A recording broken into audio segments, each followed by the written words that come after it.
Assalamualaikum warahmatullahi wabarakatuh. Di sini saya akan mempresentasikan UAS Ofstel di materi 8 dengan saya sendiri bernama Vigo Fadila, NIM 2019 11008. Nah, di sini saya yang pertama akan menjelaskan tentang pengaturan tegangan arus dan daya pada saluran transmisi. Pada tegangan arus dan daya adalah kebesaran pada saluran transmisi yang diamati untuk keperluan operasi sistem tenaga listrik.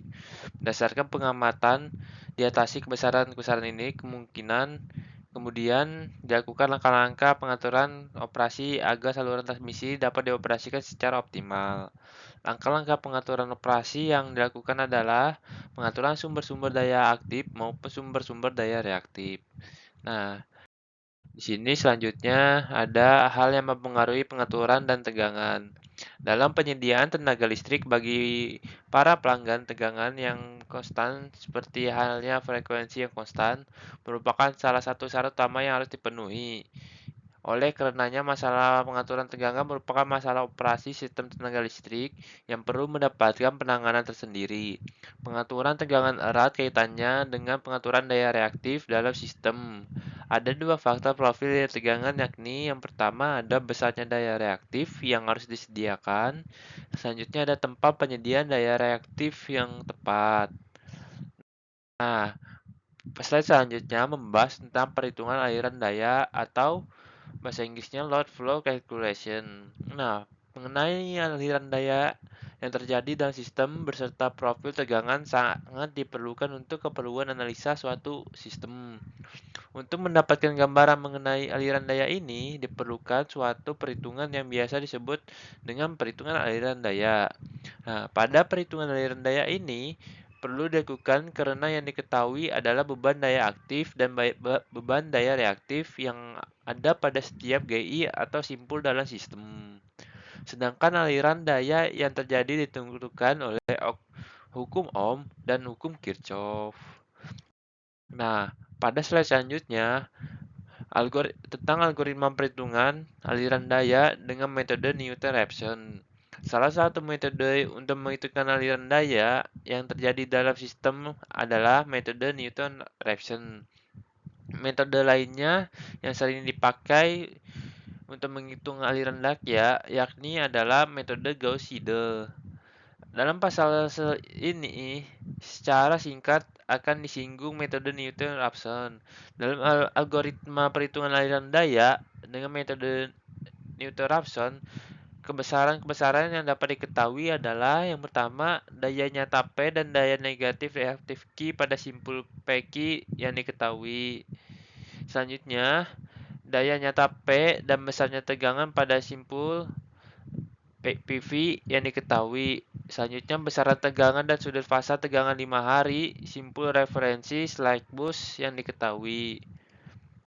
Nah, pada selanjutnya, yang materi ini membahas tentang lokasi daya optimum. Pada lokasi daya reaktif yang tepat dalam sistem bisa menghasilkan kondisi optimum, yaitu kondisi dengan rugi-rugi transmisi yang minimum. Tidak semua simpul dalam sistem bisa menghasilkan daya reaktif, sedangkan rugi-rugi transmisi dipengaruhi letak beban dalam sistem. Hal ini merupakan persoalan utama dalam menyelesaikan alokasi daya reaktif yang optimum.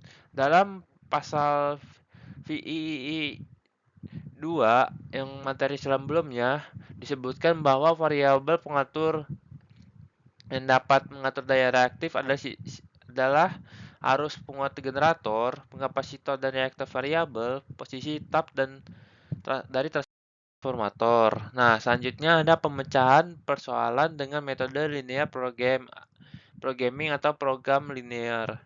Nah, pada program linear ini, setelah sensitif rugi-rugi dihitung, maka sensitif rugi-rugi ini kemudian menjadi koefisien dari objective function untuk memecahkan dengan mengingat kendala yang dinyatakan oleh ketidaksamaan dapat menggunakan metode linear programming. Nah, pengaturan tegangan otomatis pada generator dilengkapi dengan pengatur tegangan otomatis yang mengatur tegangan generator agar nilainya tetap konstan walaupun bebannya berubah-berubah.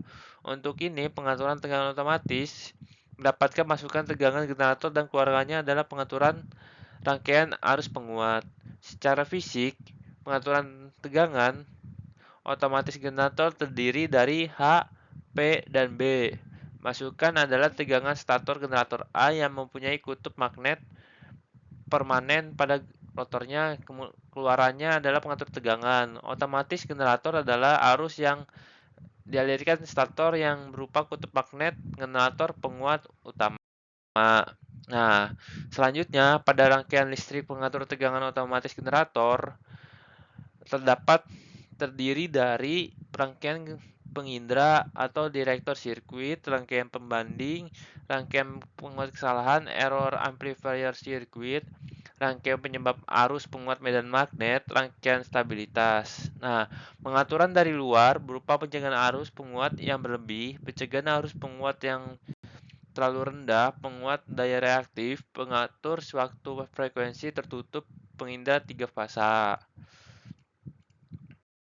Pengaturan pada transformator dengan operasi sistem listrik khususnya dalam kaitan dengan masalah pengatur tegangan seringkali diperlukan perubahan posisi tap transformator. Ada transformator yang tap hanya bisa diubah dalam keadaan tidak berbeban, misalnya transformator distribusi dan transformator unit pembangkit. Sebagai sumber daya reaktif yang pertama yaitu kondensor sinkron, kondensor statis, dan Stavier var kompresor. Nah, pada penjelasan slide terakhir ini tentang penggunaan local controller. Local controller harus terdiri dari beberapa microcontroller yang mengatur posisi step transformator di GI, jumlah kapasitor bank yang dioperasikan, konfigurasi jaringan yang paling baik dalam sebuah sistem distribusi diatur dari local controller sehingga dapat diperlukan koordinasi dari local controller ini agar tidak terjadi osilasi. Sekian presentasi dari saya. Terima kasih.